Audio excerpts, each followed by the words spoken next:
빠지지 않고 더 많이 기도해 주시기 바랍니다. 7월 달은 다 끝나갔으니까 8월 달에는 한 번 정도 빠지고 다 나을 거라 생각이 드는데요. 부산까지 가서 공연하기 때문에 어쩔 수 없습니다. 그러나 이제 또 와서 또 잘 변간자로서의 삶을 감당하라고 믿습니다. 그래서 아이고야 죄송합니다. 우리 사모님 이름을 바꿔놨네 내가. 영미를 갖다 영미로 바꿔놨네. 난 영미로 봤는데요. 네, 그랬어요? 아, 은혜롭습니다. 아니, 쳐다보니까 이렇게 됐지. 아, 참. 그러실 줄 알았는데, 이렇게 했네.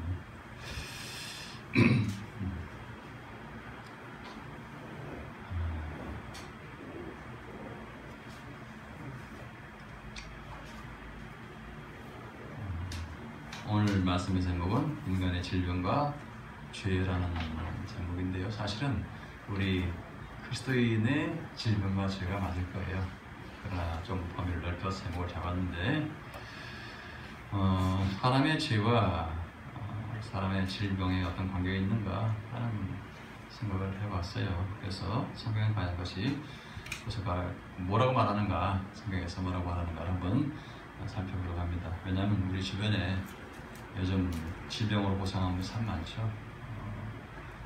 연세가 많아서 고생하시는 분도 있고 뜻하지 않은 중병으로 고생하는 분도 있고요. 그렇습니다.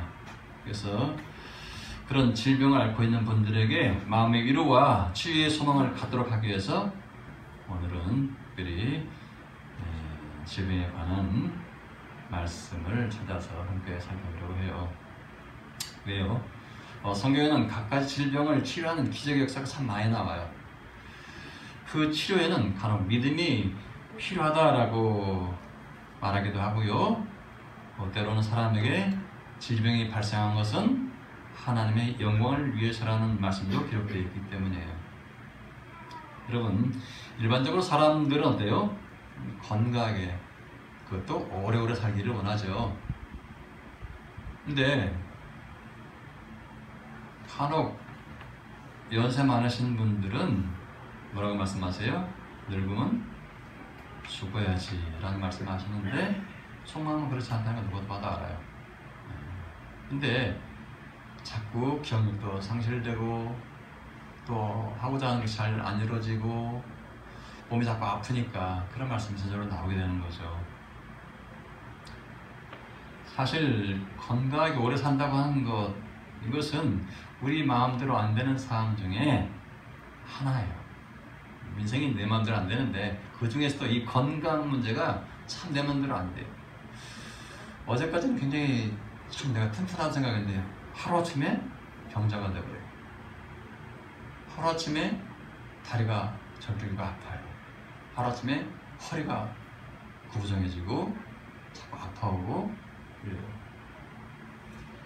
감기인 줄 알았는데 코로나가 되고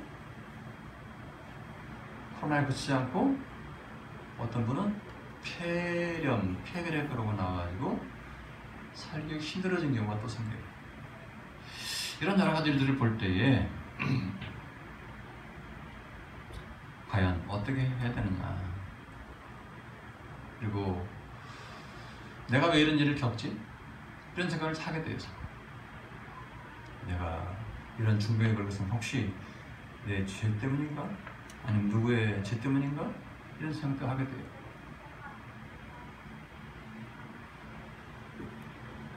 여러분, 과연 죄 때문에 우리가 병에 걸리는 것일까요? 답은 그럴 수도 있고 아닐 수도 있다는 거예요. 성경에서는요.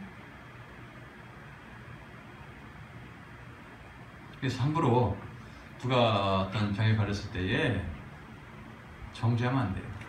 당신 그거 죄 때문이야 라고 정죄하면 안 돼요. 아닐 수도 있어요. 그리고 죄 때문이라고 할지라도 그 말을 하는 그걸 듣는 순간 마음이 화살로 박혀요. 엄청난 상처를 받아서 회복보다는 오히려 회복하지 못할 경우가 더 많아져요. 그래서 그럴 경우는 그런 진작이 된다면은 위에서 기도해주고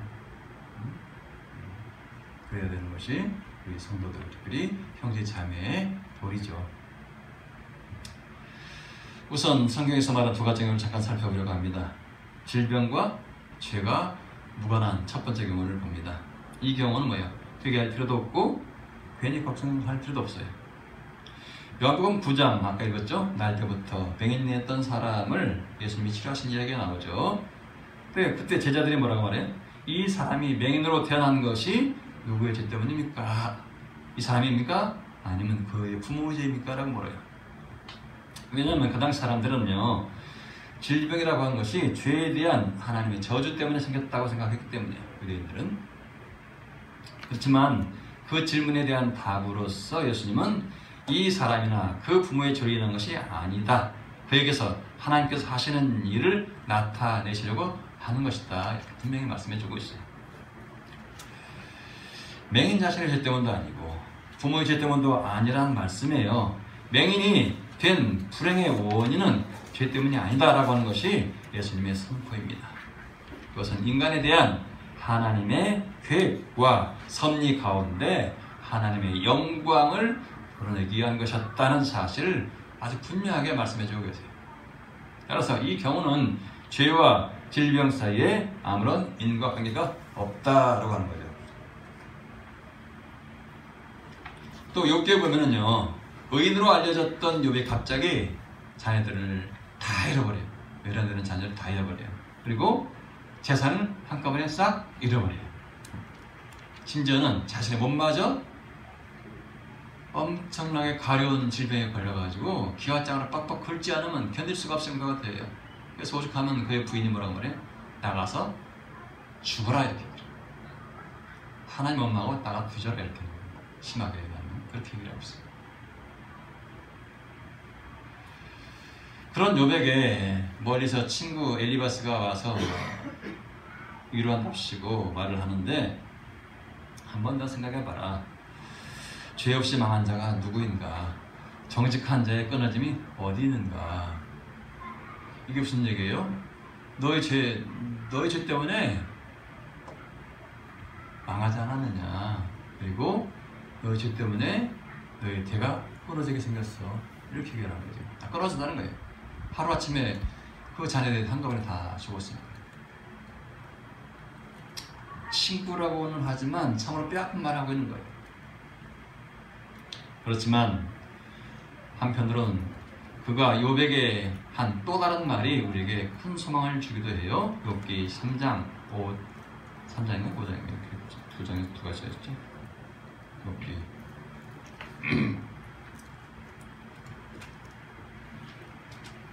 잠깐 보겠습니다. 저기 두 가지를 특별히 써놨어요. 지금 욥기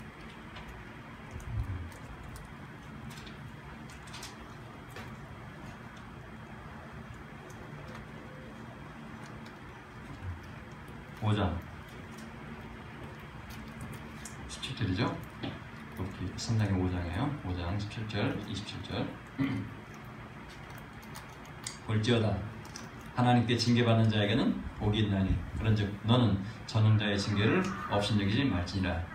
하나님은 아프게 하시다가 싸매시며 상하게 하시다가 그의 손으로 고치시나니 6가지 환난에서 너를 구원하시며 7가지 환난이라도 그 재앙에 내게 미치지 않게 하시며 기근 때의 죽음에서 전쟁 때의 칼의 위협에서 너를 구원하실 터인즉 네가 혀의 채찍을 피하여 숨을 수가 있고 멸망이 올 때도 두려워하지 아니할 것이라.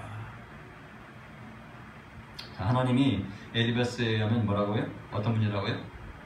아프게 하시다가도 싸매시는 분, 상하게 하시다가도 고치시는 하나님이라고 이렇게 말하고 있어요. 그리고 환난에서 구원하시고 그 재앙이 미치지 않게 하시는 하나님이시다 이렇게 말하고 있어요. 이 말씀 참 은혜가 되시죠? 그런 하나님 만나면 어떻게 되겠어요? 질병이 낫지 않겠어요? 오늘 하나님을 만나시길 바랍니다. 주를 만나면 해결이 돼요, 사실은. 그런데 여러분, 욥의 질병을 포함해서 그에게 임한 재난이 과연 욥의 죄 때문일까요? 욥기는 죄 때문이 아니라고 분명히 말씀하고 있어요. 물론 욥도 인간이에요. 따라서 본질적으로는 죄인이죠. 하지만 욥기는 욥의 질병과 고난이 죄 때문이라고는 말하지 않습니다. 그의 질병과 고난은 뭐 때문에 생겼어요? 하나님과 사탄 사이에서 있었던 대화의 결과로서 일어난 거예요. 따라서 욥의 경우도 죄 때문에 질병이 생겼다고 말할 수 있는 경우가 아니죠. 이렇듯 죄와 질병 사이에 아무런 관계가 없는 경우가 참 많습니다. 그러니까 죄 때문에 그렇다고 누가 정죄한다면 그건 대단히 실수하는 거예요. 반면에 죄와 질병 사이에 관계가 있는 경우가 있어요. 요한복음 5장에 보면은 아까 읽었던 본문 앞에 예루살렘 성 양문 곁 베데스다 연못에 다섯 행각이 있는데 그 행각 하나에 누워있던 38년 된 병자가 있었죠. 예수께서 그를 보시고 지나가시다 그를 보시고 네가 낫기를 원하냐 이렇게 물었습니다. 그때 병자가 대답을 하죠. 연못에 물이 움직일 때에 제일 먼저 물에 들어가면 낫는다고 하는데 날 연못에 재빨리 넣어줄 사람이 없어서 아직까지 제가 낫지 못하고 있습니다. 이렇게 대답을 해요. 그러자 예수님이 그를 향해서 뭐라 그래요? 일어나 네 자리를 들고 걸어가라. 누워있는 사람한테 자리를 들고 걸어가라 하는 것은 낫는다는 전제죠. 이게 그죠? 낫는다는 전제죠. 자, 이 대화를 보면은요, 낫기 원하냐 그러는데, 예, 낫기 원한다 했을 때는 좋잖아요. 근데 이 사람이 뭐라고 말해요? 저 낫기 원해서 이곳에 누워 있었어요. 근데 내가 이렇게 오랫동안 누워 있었어도 아무도 나를 연못에 움직이면 천사가 와서 물을 휘저는다 그러는데 그때 들어가면 낫는다는데 한 번도 나를 넣어준 사람이 없어서 이제까지 낫지 못하고 있어. 이렇게 원망 어린 얘기를 해요. 동문서답하는 거죠. 그랬더니 예수님께서 그 말을 듣고서 뭐라고 말씀하세요? 선물을 주시죠. 일어나 너의 자리를 들고 걸어가라 이렇게 말씀하세요. 결론 끝난 겁니다. 모든 질병의 치료자 주를 만나면 고쳐지는 거죠. 끝은 받는 거죠. 그래서 그 말씀이 있는 그대로 즉시 그가 병이 나와서 자리를 들고 걸어갔다. 성경이 이렇게 말해요. 놀라운 기적이 일어나는 것이죠. 그런데 그 기적 후에 본문 5장 14절에서 예수님이 그 사람을 성전에서 다시 만났어요. 그때 뭐라고 말씀하세요? 보라, 네가 나았으니 더 심한 것이 생기지 않게 다시는 뭐를 범하지 말라? 죄를 범하지 말라 이렇게 말씀하세요. 이 말씀은 뭐예요? 보라, 네가 나았으므로 네가 죄진 것을 멈춰라. 그렇지 않으면 더 심한 것이 너에게 생길 수도 있다. 그런 말씀이에요. 그러니까 우리 그 개혁성경이나 개정개혁이 번역해 놓은 것과는 차이가 나는 게 뭐냐면요. 너는 현재는 죄를 짓는 행위를 계속 하고 있어. 그 행위 멈추지 않으면 안 돼. 이렇게 말씀하시는 거거든요. 원문은 원래. 근데 이게 바꿔서 얘기해 놓으니까 원뜻이 사라져버렸어요. 사실. 그래서 다시 제가 이걸 재해석을 해놓은 겁니다. 자, 오늘 본문만으로는요, 그가 죄를 지었기 때문에 그가 병에 걸린 것인지는 알지 못해요. 다만 그의 질병이 오래도록 낫지 않았던 이유는 뭐냐? 그가 뭔가 계속해서 죄를 지었기 때문이라고 주님 말씀하시는 거예요. 왜냐하면 예수께서 그에게 네가 죄를 짓고 있는 행위를 중단하라고 명하셨기 때문이에요. Stop sinning 이라고 돼요. 죄 짓는 것을 멈춰라 이렇게 말하고 있어요. sin이라는 건 죄인데요. sinning은 죄를 짓는 행위가 계속 반복적으로 일어나는 거예요. 그랬다가 스탑하라 이런 얘기예요. 자, 그러니까 이 말씀은 예수께서 그를 만나서 병을 고쳐주기 전까지는 그는 계속 뭐 했다고요? 죄를 짓고 있었다는 얘기예요. 아마도 38년 된 병자는요, 천사가 내려와서 연못에 물이 크게 움직일 때에 자기를 연못에 재빠르게 데려다 주는 사람이 하나도 없기 때문에 자신이 병을 낫지 못한다고 생각을 하고서 그 옆을 지나가는 수많은 사람들을 향해서, 불특정 다수를 향해서 계속해서 불평과 원망을 했던 거예요. 바로 예수님께서 바로 그 점을 지적한 것이라고 생각이 들어요. 여러분 그런 생각 안 드세요? 그가 죄를 지을 일이 뭐가 있어요? 그밖에 없는 거예요. 사실은 계속 거기 누워있는 사람인데. 그럼 우리도 병이 들었을 때 왜 하필이면 내게 이런 병이 들었어요? 하나님 왜 내게 이런 병을 주셨어요? 아니면 주변 사람들에게 당신 때문에 내가 이 병 들었어. 이럴 필요가 없다는 거예요. 많은 사람이 그래요. 질병에 걸리면은요, 당신 때문에, 당신이 내게 엄청난 스트레스 준다고 이 병에 걸렸어 라고 말하는 사람이 많다는 거예요. 특히 부부간에 암에 걸렸을 때. 자, 우리가 알려진 게 뭐예요? 암, 이건 뭐예요? 스트레스가 원인이라고 말하잖아요. 스트레스 너무 받아버리니까 세포가 변형됐다는 거잖아요. 근데 그 스트레스를 준 당사자가 있는데 그게 바로 너다라는 거예요. 이게 참 풀기 어려운 숙제죠. 요즘 그 TV 보니까 오래된 부부들 나와가지고 결혼 얘기하면서 보니까요, 원망하는 얘기를 자꾸 하더라고요. 그래서 결혼하자는 이유가 뭐예요?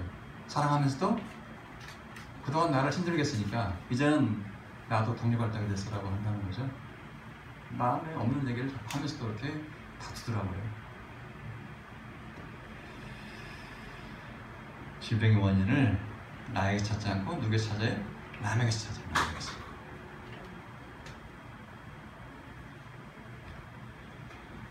우리는 누군가를 신세한탄하면서 원망하거나 불평해서 안 될 겁니다. 우리 하나님을 향해서 원망해서는 안 되죠. 우리 어떤 경우든지 감사만 해야 돼요. 원망하고 불평한다고 해서 좋게 변하는 것이 하나도 없어요. 오히려 주변 상황만 악화시킵니다. 여러분, 원망과 불평으로 고통당하고 망했던 자들의 사례가 대표적인 게 누구예요? 40년 광야를 돌았던 이스라엘 백성들 1세대들. 그죠? 그래서 민수기 14장 15장에 보면은요, 가나안을 정탐하고 온 후에 12명 정탐꾼들 가운데 갈렙과 여호수아만 빼고서 나머지 10명은 전부 그 땅은 악한 땅이요, 우리를 잡아먹는 땅입니다. 그 땅 거민을 잡아먹는 땅입니다. 이렇게 얘기를 해요. 그리고 그 땅에는 누가 있어요? 네필림의 후손 아낙 자손이 거인들이 있어서 우리는 그들과 견주면은 벼메뚜기에 지나지 않습니다. 우리 들어가면 다 죽습니다. 다 붙잡혀서 우리 자식들 다 노예로 만들고 말 것입니다. 이렇게 얘기를 해요. 그러나 갈렙과 여호수아는 뭐라고 해요? 치러 올라갑시다. 우리는 분명히 이깁니다 라고 얘기해요. 하나님이 함께 이깁니다 라고 얘기했는데, 그때 이스라엘 백성들 뭐라고 그래요? 네가 우리를 죽음으로 만나려고 하느냐? 돌로 쳐서 죽이려고 까지 해요. 바로 그것을 보고 하나님이 진노를 하시죠. 그래가지고 너희가 말한 그 원망과 불평대로 내가 너희를 다 이 광야 사역에 깔아엎어버리라, 이렇게 얘기했어요. 그래서 1세대가 갈렙과 여호수아를 빼고 다 모세까지 어떻게 됐어요? 다 거기서 광야 40년 지나면 다 죽었어요. 오직 갈렙과 여호수아만 남고, 그리고 2세대만 같이 가나안 땅에 들어간 것을 알 수가 있죠. 그게 뭐 때문이라고요? 원망, 불평 때문입니다. 누굴 향해서? 모든 만물을 창조하시고 우리 인간의 생사하복을 주장하신 하나님 향해서 원망과 불평했더니 그런 결과가 왔더라 하는 거예요. 이처럼 원망과 불평은 하나님을 진노하게 만드는 심각한 죄가 된다는 겁니다. 그러므로 혹시라도 우리가 예전에 하나님 앞에 불평을 하거나 원망한 것이 있다면 반드시 그것을 회개해야 될 것입니다. 철저하게 회개하면은요, 하나님은 혹시라도 원망과 불평 때문에 생겼을지도 모를 하나님의 징계성 질병에서 그를 의연하게 할 것입니다. 조심하고 또 경계해야 될 것은 뭐냐? 오늘 본문에서 예수님이 말씀하신 것처럼 병이 나은 후에는 더 나쁜 것이 생기지 않도록 다시는 원망이나 불평을 반복하지 말아야 된다는 거예요.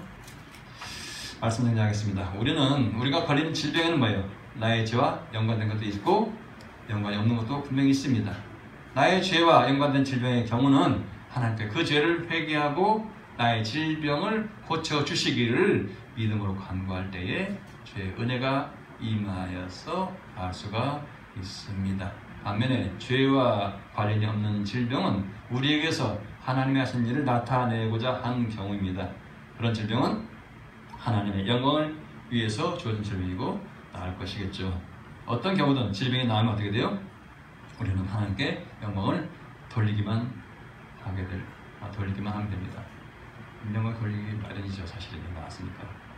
때로 불치의 지병으로 알려진 병이 낫는다면 우리는 하나님께 더 큰 영광을 돌리게 될 것입니다. 그런데 우리가 자칫 실수하기 쉬운 것 중에 하나가 있어요. 누가 봐도 원망과 불평이 나올 수밖에 없는 그런 상황 속에서 입 밖에는 원망이나 불평에 대해서는요, 누구나 그런 상황이라면은 그 정도의 원망이나 불평 할 수 있어.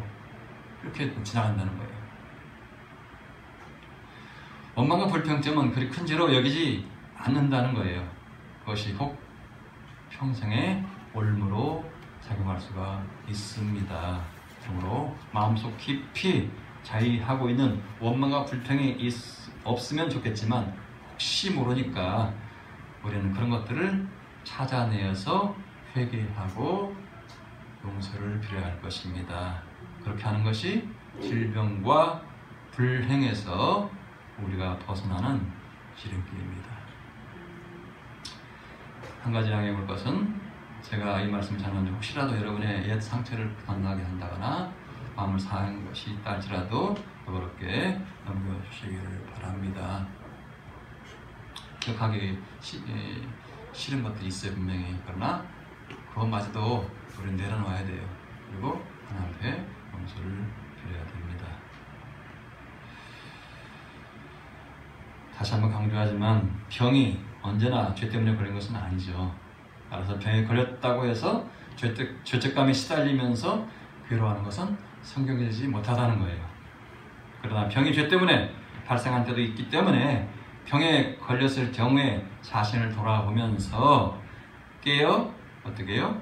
기도하는 것도 매우 중요합니다.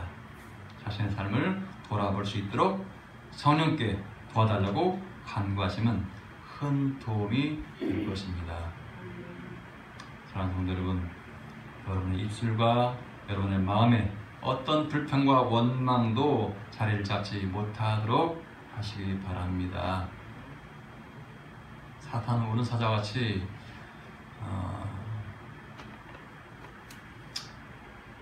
참으로 삼킬자를 찬다 그랬잖아요. 근데 우리 마음속에 원망과 불평이 자리 잡고 있으면요, 그냥 먹이게 되는 거예요, 사실은. 그러므로 우리는 오직 감사함으로 주님께 질병을 고쳐주시고 문제가 해결되기를 간구해야 될 것입니다. 그리고 항상 기뻐하십시오. 쉬지 말고 기도하십시오. 그리고 여러분에게 일어나는 그 모든 일에 감사하시기를 바랍니다. 그것이 여러분을 건강하게 만들고 이름을 좋게 만들고 일생에 좋은 일만 일어나게 하는 지름길입니다. 감사는 모든 것을 좋게 변화시키는 선한 능력이 있습니다. 항상 기뻐하고 쉬지 않고 기도하며 범사에 감사하시면 여러분의 질병이 고침을 받고 인생의 중대한 문제가 해결해 주시는 주님의 은혜가 임할 것입니다.